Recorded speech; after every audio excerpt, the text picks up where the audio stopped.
Thank you. Thank you very much. Please be seated. Thank you. Thanks. Thank you. Please have a seat. Thank you. Thanks. Well, Dan, thank you for those kind words. And I want to thank everyone at the Chamber for this great event. In terms of the whole process, Sandy, Tammy, the whole team, Joe in terms of being chair, let's give them a round of applause for their great work.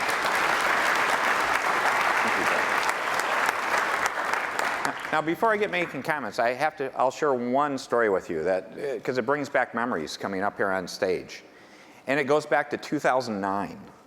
It actually wasn't this conference, but it was the Republican conference that's held in the fall, that they were holding a debate, a candidate debate. And if you look, I don't have credentials on. I was able to get up here and get in here without credentials. So the way the story worked back then is I was part of the debate. This was one of my first public appearances as someone running for governor.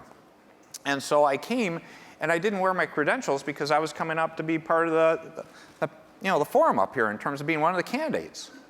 So I came, was coming to the door, and I was stopped. They weren't going to let me in because I didn't have my credentials. So I had to explain to them I was actually running for governor, and I was going to be up on stage. And after this discussion, they finally said, well, I guess you are, so it's okay for you to come in. So we have come a long way, so it's great to be with you today.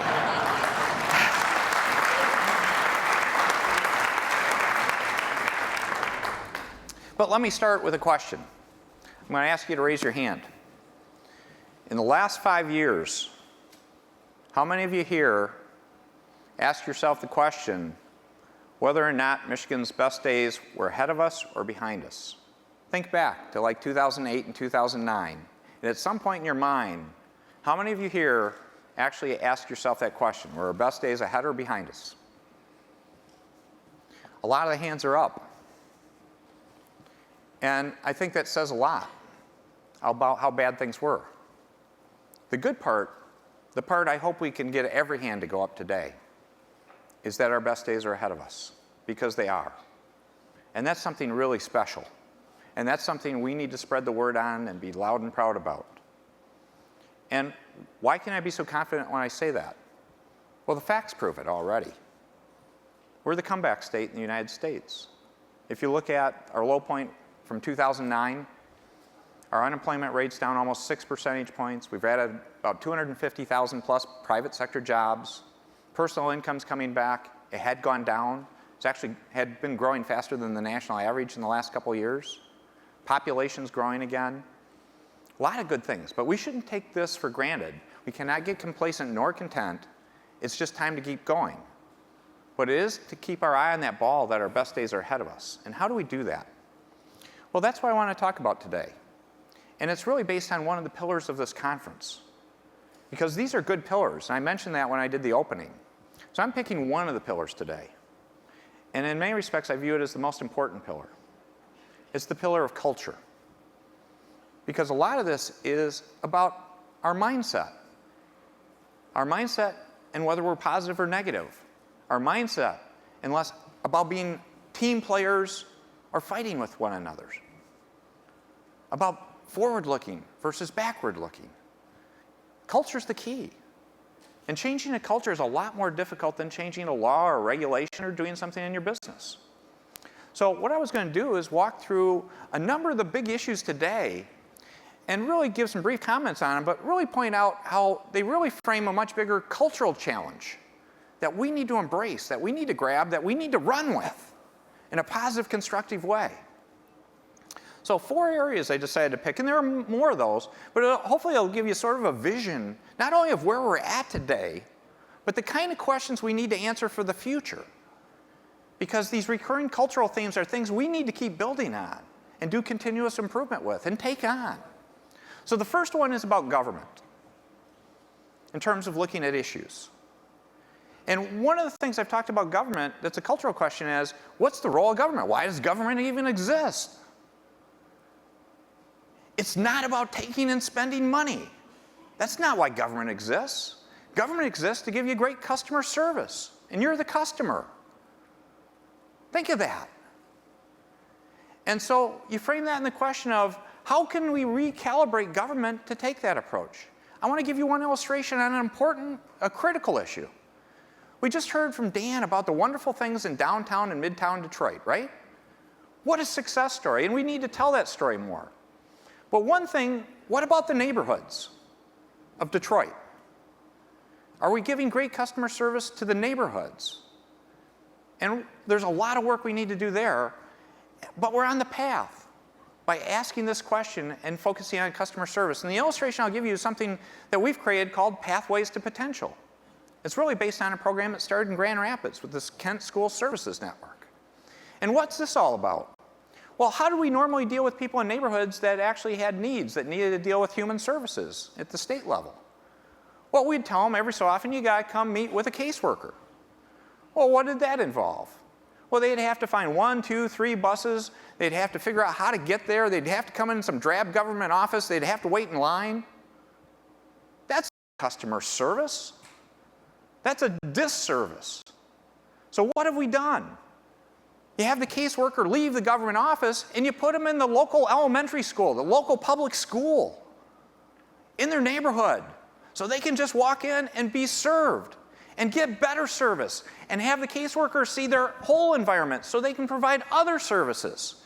That's customer service. That's the focus we need to bring. Big issue, new culture, better answer. Next illustration, about being financially accountable and responsible. One of the interesting things when we started talking about budget and how we had a budget surplus opportunity, what came out right away is 2 groups came out right away. One group came out and said, hey, we can just go spend more money, more programs. Another group came out and said, you got to give it all back. Don't take $1. Do a big tax cut. Both those answers are dumb.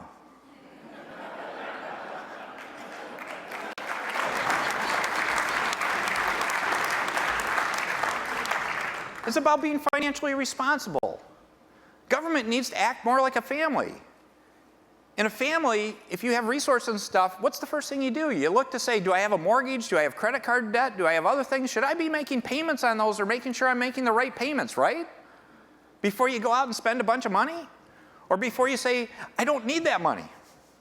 You pay down your debt. And that's what we've been doing.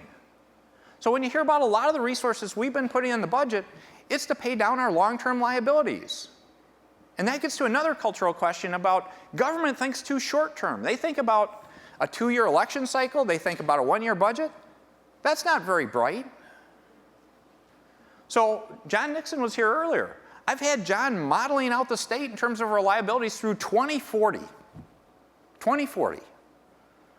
And we're making payments and we're putting in place payment plans that we need to stick to. But if we stick to them, I've already told people, if you want a really sweet job, run for governor in 2038.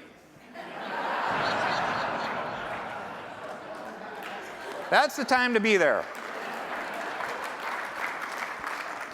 Dan was talking about tough calls, tough decisions. Hey, it's going to be a whole lot cooler in terms of fewer of those in 2038, I hope. This is about changing that mind frame and moving in that course and direction. So think about that. Customer service is the role of government. Being financially accountable and responsible. And the next one I'm going to add about thinking about the right time frame is the whole transportation funding issue. If you're talking about transportation funding, do you look at it as a 1 or 2 year issue? You're talking about a 20-year asset, a 40-year asset. It's a silly analysis to say, what's the cost this next year? The real answer is, we need to make that investment because it's going to save us more than twice as much money if we don't make that investment. It's the old, let's do an oil change instead of an engine rebuild over the life of the car. Well, we're talking about 10 billion, 12 billion versus 25 in the life of a road. And in addition to that, we're talking about saving nearly 100 lives a year. And you can't put a price on that. That's a culture change. And that's the culture change we're working in government. Next topic, education. Same kind of questions. We need to redefine the dialogue. How much of the discussion on education in the last decade is about spending money? The point of an education system is not to spend money. It's to educate kids. And we need a student-centric model where the original question that always needs to be put on the table is, are we getting our kids to learn at least 1 year's worth of knowledge each and every year they're in our educational system? Anything less than that is not acceptable. And so we're making that transition to say, let's make it student-centric, not money-centric, actually adult-centric. The other piece that goes with that is the vision I love of P20, prenatal through lifelong learning. Because isn't the point of an education system, ask that same question, why does it exist? It's to do two things in my book. It's to help people be successful in a career or self-enrichment. I mean, we always want a system where you can just say, I want to be better, I want to be smarter, take whatever class you want, be better and smarter, self-enrichment. But the other part is about getting a career and be ready and focused for a career. I think we've lost sight of that versus saying it's about getting someone a diploma. It's about passing them on to the next part of the process. I think we have a bigger responsibility to say, let's put them in a seamless system where we can help make sure they understand their choices, they get to make that choice, but they can make an informed decision about what their career opportunities are and the ability to have access to that training that would make them successful in that area. One subset of that I want to emphasize, and I mentioned this before when I did the opening, is I think we have an imperative to understand that we need to continue to talk about going to college. But we need to reorient to also say we need that same imperative applied to career technical training, to skilled trades. Because there are fabulous opportunities. And the biggest thing holding us back there is we've done ourselves a disservice because we don't promote those things appropriately. Let's just solve it. That's a cultural question. So great opportunity in education. Next one, healthcare. We're working on Healthy Michigan. And that's been a big controversy. Lots of issues around Healthy Michigan. If you stop and look at it, though, it's a simple question that comes to say, can we effectively deliver services? Because it's about covering people that aren't covered. What happens when you don't cover someone? The current system that we have. You have an unmanaged, uncontrolled system where when someone needs health care, they end up in the emergency room. They're really unhealthy, highly expensive, doesn't solve the problem, they're going to be back in the ER again. Terrible answer for them and for society. To say, now we have an opportunity to do it in a smart way. Again, this isn't about spending money, because I wouldn't take federal money just simply to take federal money. It's like, what do you do with those resources? And the issue is can we get them in a system where there's some element of personal responsibility, a wellness component. A component then to say there's a medical home model, a primary care relationship being made. A situation where there's a responsibility to get a physical. There's a responsibility to get immunizations. And now we've created an environment where the ER isn't the answer. It still needs to be there, but it shouldn't be the answer. And I think all of us, we don't need sophisticated analysis. We know the math on that. That would be a better outcome for each of those individuals, right? It would also reduce cost to society. And that's a cost whether it shows up in your insurance premium, in your tax bill, wherever, but the net cost to society could be managed in a downward fashion. That would be more positive. Well, that's where we need to get over. This is not a discussion about money. This is not a discussion over partisanship. This is a discussion over, can we move from unmanaged to managed and do it in an effective fashion.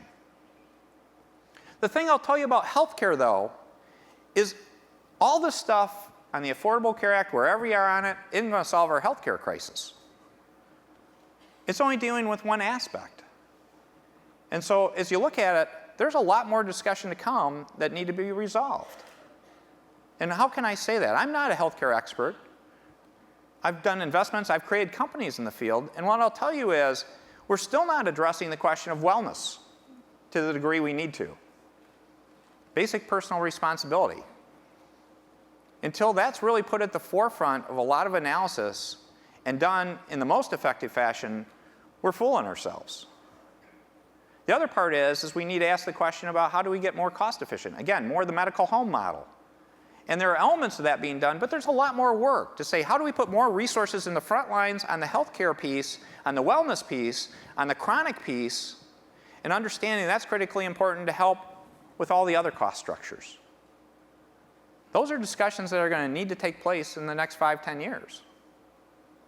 So we need to address those. Now, the fourth area I want to come up is the general area, just generally, because I think these are important things to talk about. One of the things that a couple of events that have happened, even here at the conference, really shows it's about teamwork. And it's about us breaking down the silos that too often we created to say, hey, you're in the private sector, you're in the nonprofit sector, you're in the education sector, you're in some different sector, so you're in a different world. We need to break down those barriers. One of the illustrations I'll use, this is about partnerships being created. Partnerships within sectors and between sectors. One within sector I'm really excited about. We did a huge announcement yesterday. I don't know how many of you were able to catch it. It was about Pure Michigan Business Connect. Because people talked about how do you do economic development, how's it being done in the rest of the country. They give out tax credits to everybody. It's a crazy system. It's the heroin drip of government. What we did in Michigan is say, can we ask Michiganders to do better business with other people in Michigan? Don't give them a special deal. Treat them the way they should. They have to be an outstanding supplier. But would you talk to other people in Michigan? We launched that program at this conference 2 years ago. We had some pretty good goals. Well, yesterday we did an announcement with our 2 original parties that joined it, Consumers and DTE, and they deserve a big shout out. Thank you.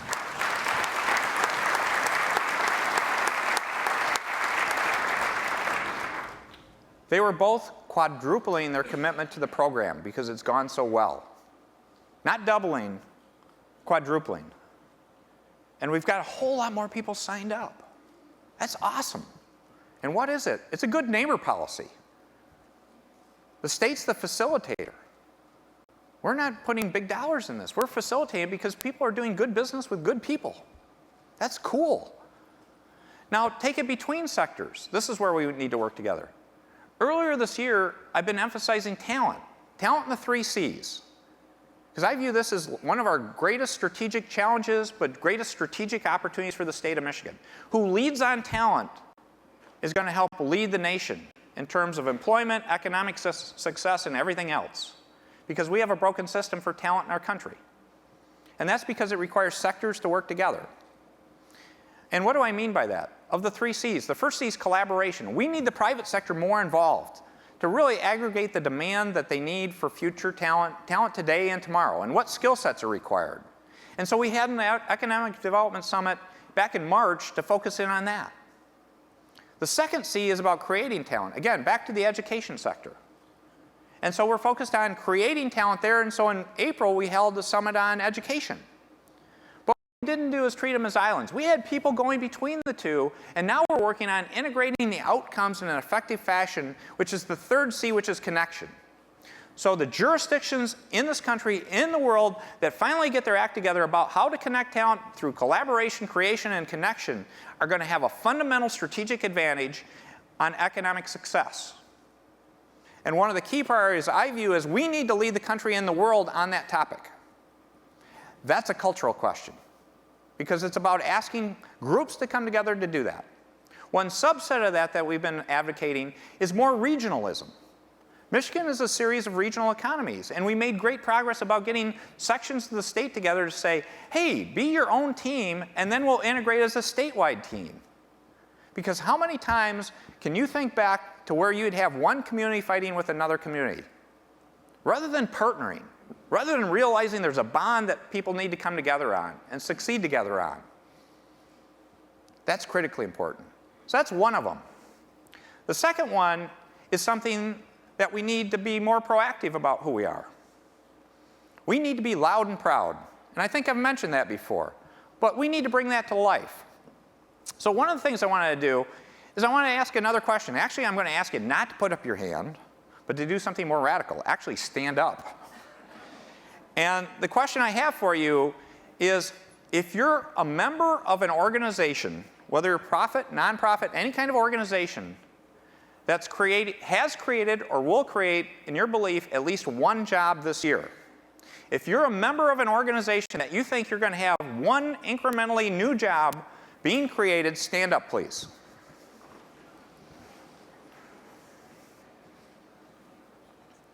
Now, for all of us here, this is our economic future. It's not the government. We're the enabler for an environment. These are the people creating the jobs. Let's give them a round of applause. Now, don't sit down yet. No, come on, back up. I'm not done. I'm having too much fun now. I have another question. Look around the room and see how many people are standing up. I believe it's the majority of the room. Now, let me ask you this question.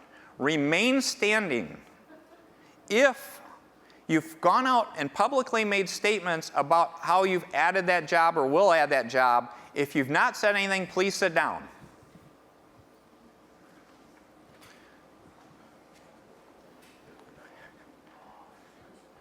I think we lost more than half. Is that a reasonable statement? We lost more than half the people. Everybody can sit down now. I know you're a little nervous about where I'm going with this. Think about that. We probably had 80, 90% of the room standing that are adding a job. How powerful is that? And then we had more than half the room sit down. How dumb is that? No, I'm not trying to be mean, but think about that. If we want to be successful, we need to be loud and proud. It's not boastful. It's not arrogant. But how do we expect to get the world to recognize we're the comeback place, that we're on this path to success, if we don't elect to tell anyone? So I ask each one of you that sat down to speak up, to make a statement, to tell people, you're the job creators. So please do that. And that's a cultural issue, again, back to culture. Now, the other thing is this isn't just about jobs. We want to get people more involved, particularly young people. So I've done a number of sessions with young people recently. And I've had great dialogue and discussion, but I got cranky after a little while. I get grumpy, you know that. If not enough stuff's going on, I get, come on now, we got to do something. So I had wonderful discussions with these young people, but it's like, this is too much talk. We've got to do something. So actually, if we can bring up Do Something Michigan, I think we're going to see how good my AV system is in terms of popping this up. There we go. Do Something Michigan is we launched this yesterday to say, here's a system for you to be an ambassador for Michigan, a Michigan ambassador, that says you can text the word action to 25827. This is a commercial, action to 25827. You can go to DoSomethingMichigan.com, but we've partnered with DHive and with the Michigan Community Service Commission to have a follow-up program to contact you or anyone that signs up to say you can volunteer, you can mentor, you can engage, you can speak up, but it's doing that same thing I just asked you on the business front on a personal note. To get active. That's really cool. We launched this yesterday afternoon. We've had 5,000 people in the system already.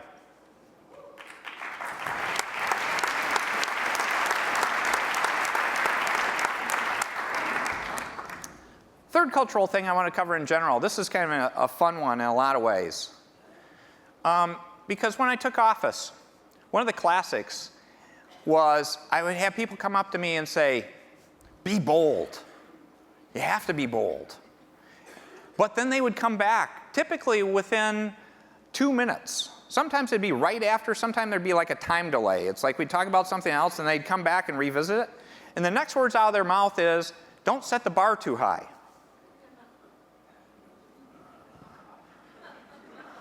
I'm serious. This happened multiple times. Think about that. That's a cultural problem that we have in Michigan. It's like, if you're going to be bold, you got to set a high bar. And so hopefully I've been a good role model setting a high bar, because you got to go for it. And one of the things people ask me, and I got this question a lot from the media this week. It's like, do you feel year 3, you're just not doing stuff anymore after years 1 and 2? And the answer is no. I said, if everything I sought to do would happen, if I was successful at every initiative, every idea I put out there, I wouldn't be doing my job. My job's to help be bold, to reinvent Michigan. That's what you hired me to do. And it's interesting, we have this cultural problem in our state that in many respects, we almost fear failure or fear not having something happen because we view it as a personal failure. That's one of our greatest threats, folks. When something doesn't happen, two things happen to me. I do get a little grumpy. I'm not always positive. I get grumpy occasionally. But as a practical matter about it, what I do is I view it as a learning experience. To say, it's not a failure. I've learned something new. Now, how do you come back and use that relentless part to go after it again and pursue it? And that's something we really need to encourage throughout all of Michigan. Because again, we want to be innovation, entrepreneurial.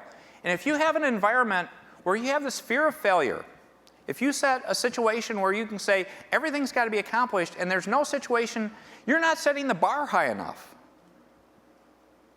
And we need to work on that. There's a person I use as a role model I always come back to when people ask me about that. Because I sort of entered politics in middle age. I know that's a tough thing to say, but I'm not a political person. You go into a new field in that stage and hey, you're going to go for it. May not work. Again, I couldn't even get in the room a few years ago. But a person I always look back to, I admired, particularly for this attribute, was Henry Ford. Henry Ford really didn't find major success until he was in his middle ages. And the interesting part is, it was the third Ford Motor Company that worked. How would it have gone if Henry Ford would have been in a culture like we had for the last 20, 30 years, where if he failed after the first one, everyone would say, well, this guy's a has-been, he's all washed up, he's done. I'm not going to invest in him. Third time. Pretty good success. Still going strong. We should be proud of that story. So that's an opportunity to understand, set a high bar, create a culture of environment where you support people that may not have a success, but help them learn from that, help them win, help them come back and succeed again. And that's part of our culture. The last one I'm going to close with, this will be no surprise to anyone here. There's a phrase I use quite often. What do you think that is? Very good. It's working now, folks. This is good. Relentless positive action. It ties to this last point I just made. I've been a relentless positive action person my life. The funny part is this shows how you grow up and learn. I never called it that. I did it my life, but I never had a name for it. And the reason is, RPA is not original to me. I see a lot of RPA people out there. And what RPA really is what I just described. It's an innovator. It's an entrepreneur. It's someone that doesn't fear failure. It's someone that's going to continue pursuing something even if it doesn't work, if they believe it's right. It's a person that's got a positive attitude, that isn't going to get caught in blame.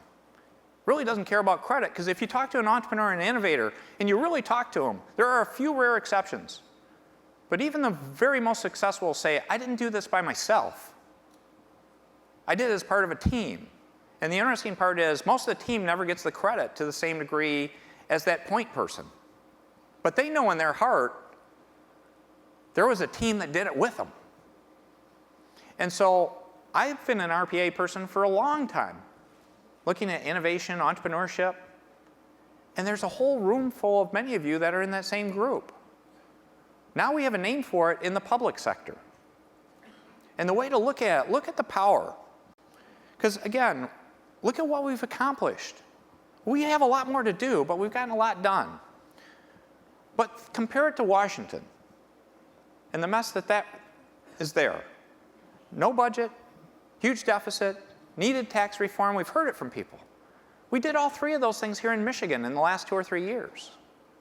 And think about when you listen to the press in Washington, what Washington would be like if no one blamed anyone, if no one took credit, If people simply said, here's a common sense issue, here's a common sense solution, we're going to do it. How much would our world be different? And eventually, I think RPA will come to Washington in terms of someone bringing it. But we can be that role model here in Michigan.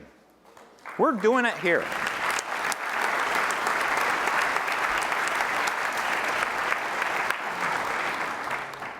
So I hope this has been helpful to you, because a lot of what we're going to continue to talk about, there'll be this issue, that issue, roads, healthy Michigan, this or that.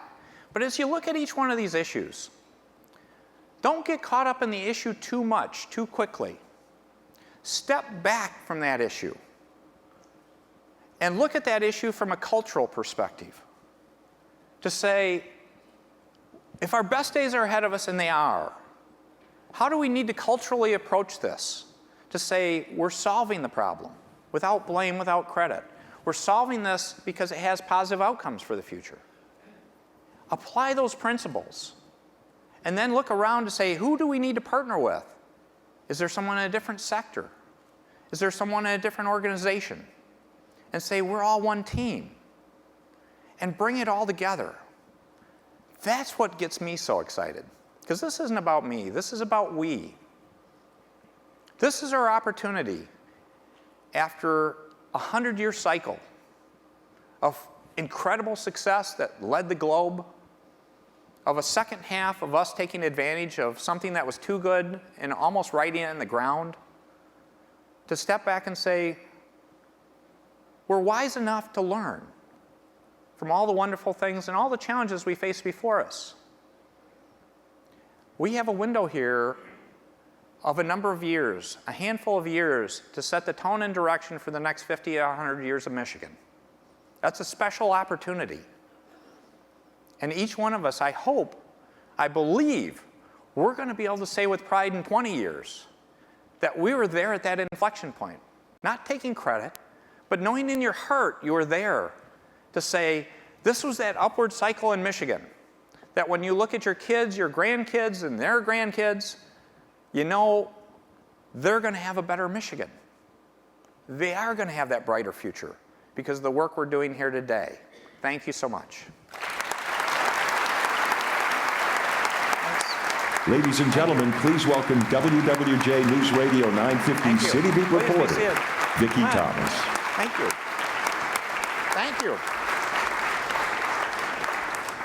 Well, Governor, always a pleasure to have an opportunity to work with you, and congratulations to the Chamber on another successful conference. Let's hear it for them.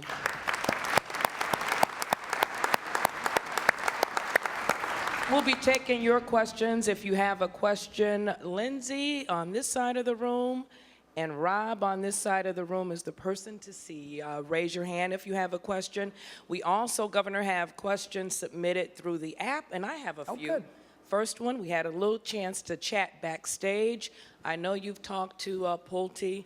How shocked were you that they were moving out of Michigan, given that we're a right-to-work state now, and hopefully people would be beating a path to Michigan? And is there anything you can do to keep them in Michigan? Yeah, the public company Pulte, the home builder, has made a decision they're going to move south. And they've made a firm decision. I have talked to them about that. So they are going to move their headquarters. They also mentioned that their home building practice is actually picking up in Michigan. They fully intend to keep building homes in Michigan, and they see a positive outlook, I believe. I'm sure you'll hear more from them more directly, and they should speak for themselves. But it's unfortunate to have a headquarters moving out of state. They need to make their decisions. And I respect that. Again, I think we've created a great environment. And this isn't a straight line. We will suffer some losses as we have a lot of wins, but we have a lot more wins than losses. The other part I would mention that I'm really excited about and really proud about is the Pulte family. The two bills in particular have just been fabulous about helping with blight elimination in Detroit. They've done one project already. We're already working on another project, and they're absolutely committed to helping out in Detroit, and I want to thank them for all their wonderful efforts and their hard work.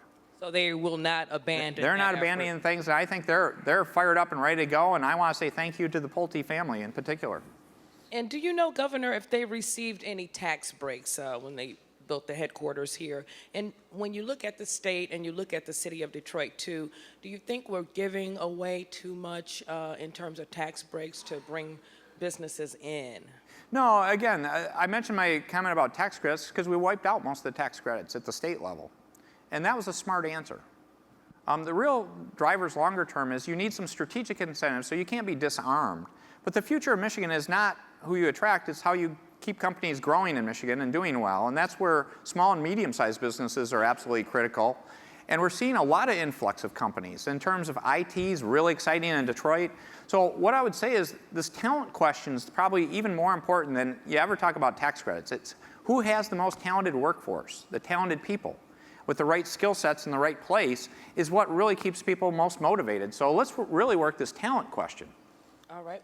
Lindsay, you have someone with the question? Yeah, it's Terry Opria with MCCI, Mordcrim Communications. A lot of us, I think, are baffled at why, with all the positive, relentless action that we've had, are your approval numbers sort of tepid? Yeah, well, one, I probably don't do a good job of looking at polling to begin with. The second piece is I really haven't tried to take credit for stuff. Because, again, I don't think about life that way. But what I would say is I've also asked for a lot of sacrifice. And we've done a lot of things quickly, and we've done a lot of tough decisions. So if I went around this room, it might be interesting for you to hear this, is I hope I've asked most of you or all of you for a sacrifice in some fashion. Because that meant it was done fairly. To say all of us had to do something to recalibrate our state and to get it on a positive path. But change is hard. Everybody likes change until it affects you. And so what I would say is there's a cycle of people getting over the fact that I asked them to change. I asked for something that may have had some impact, but I hope as time passes, as months pass, or a year passes, or some time frame, people start saying, it was worth it. We're better off. And we've got a bright future, and we've solved some structural problems. So that's the way I view it, because to be open with you, I'm going to keep doing what I think you hired me to do, which is to reinvent Michigan.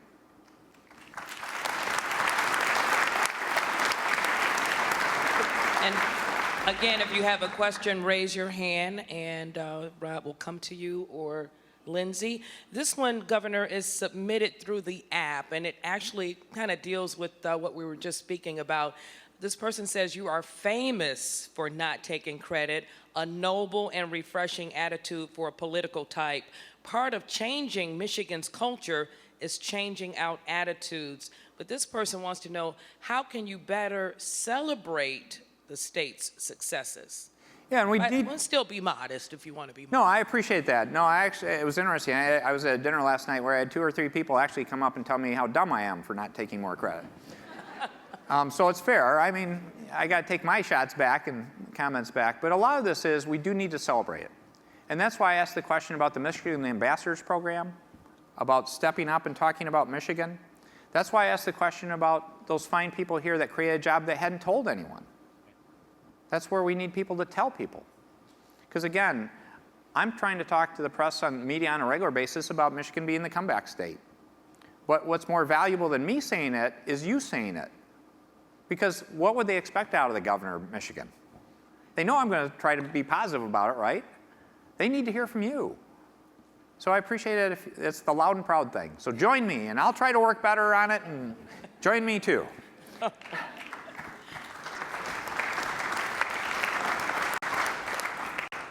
Governor Tom Watkins, TDW and Associates. Can you speak for a moment of your action to make Michigan a global place for business, particularly as it relates to China and foreign direct investment here and exporting our goods and services around the globe?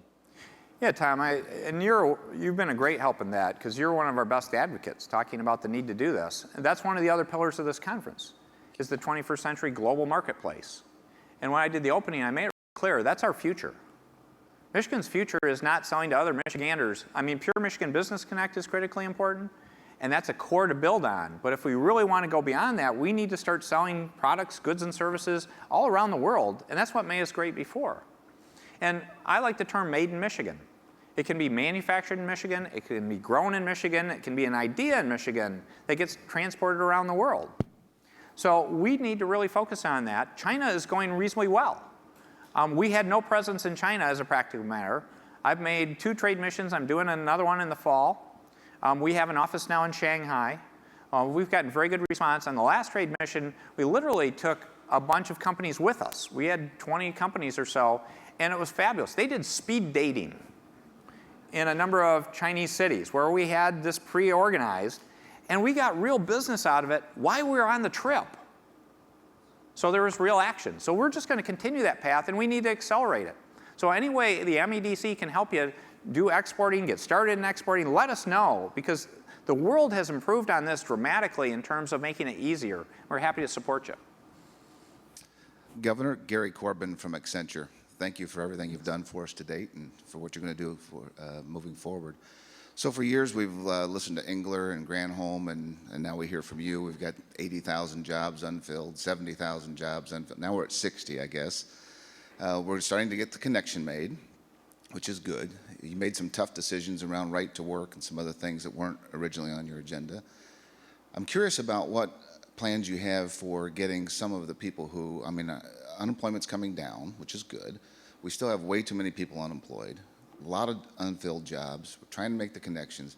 When are we going to make some tough decisions around the entitlement area where we have people that are just not willing, to perhaps go get the education they should? We have awesome community colleges, awesome universities available to do it. We have money from the state to retrain these people, but they just won't go get the training that the business people need for the talent question that we've got, the talent gap. And I'm just wondering when we're going to start seeing some relentless positive action to, almost force some of these people to go get the training they need. Maybe they have to relocate as well. I don't know. But when are we going to start pecking away at that issue? Because unemployment is a burden. It's overhead for all of us in the state. And we'd really like to see that go down, and we'd like to see, more people doing business with Michigan business. But how about getting some more of our people in Michigan employed? Yeah, there's a number of steps, because it's a balancing act. Because you have to understand people have gone through some tough times, and how do you strike that balance of making sure you're supportive but not being overly supportive? And 2 or 3 steps, we actually have done a number of things. The legislature and I put in some rules regarding how many months of cash entitlement you're entitled to, and that made a huge difference. In Michigan, we really hadn't monitored that. So we had people that are on cash assistance for years and years and years that were not disabled. Because again, if you're disabled, there's a reason. But we corrected a lot of that, and we've worked through that. So we're still working on that process to continue that. But I'll tell you, the state also didn't do its part very well. And part of it goes to our job training programs. We had a history here of putting people in training programs where there was almost no opportunity to say there's a job when someone got done. We spent a lot of money on training, but there was no outcome geared towards it. And our percentages in terms of people getting jobs now, in terms of some of those programs you were talking about, has gone up dramatically. It's gone up like more than 50% in terms of placing people now in positions and then following up with them. So we're doing some really cool things there. Same thing on areas like prisoner reentry. Michigan actually had some very positive pieces, but then quite often we would forget 2 or 3 other things that, again, were kind of dumb to make it not as effective. Because again, if they're serving their time, we don't want to just have them come back. We need to work on that, and we're making some major improvements there that I think is exciting. And then the whole community ventures thing is really cool. That's another program like Pathways where we're working on people that are structurally unemployed. So, and it's been a great learning experience. One thing we learned through this process is we found good people, but their biggest problem wasn't the fact of doing the work. They didn't have transportation to get to the job. So that was really helpful about teaching us we have to help solve this other problem now, and it was about 1/3 of the people was a transportation issue. So now we're working on solving that so they can go to work and do things. And I'm going to give a shout out to a group up in Flint. I love these 2 women. I got to tell this story very quickly. I went up there and it was a community ventures program. It's St. Luke's New Enterprises. It's in the northern part of Flint. It's out in a residential neighborhood. It's in a Catholic school, former Catholic school. And what these 2 women did is they came up with a program to say they want to do scrubs and designer scrubs. And they're hiring 100 women that essentially had very little to no employment history, major issues. They're bringing on 100 people.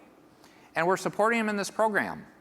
And I went up there and did the announcement. It's absolutely fabulous. They work with Diplomat Pharmacy. They changed their dress code so half their people could wear scrubs, so they could buy scrubs. The Flint hospitals and medical centers cooperated in terms of saying they would help buy scrubs. And I encourage anyone here in the medical profession, get a hold of these people. We'll give you the contact stuff. So I got up and I was bragging about their accomplishments. They're sitting in the front row. And I got done, and they looked at me, and they didn't know I was talking about them. And the funny part is, the reason I say that is they're two Catholic nuns. And so I use that as a fabulous story to say, here are two Catholic nuns, just fabulous women that have devoted their life to helping people. That at this stage in their life, they're being two of the best entrepreneurs I've met in years, and they didn't think of themselves as entrepreneurs. They didn't make that connection. They're hiring 100 women. That's entrepreneurship. So that's the kind of cool stuff we can do. So thank you.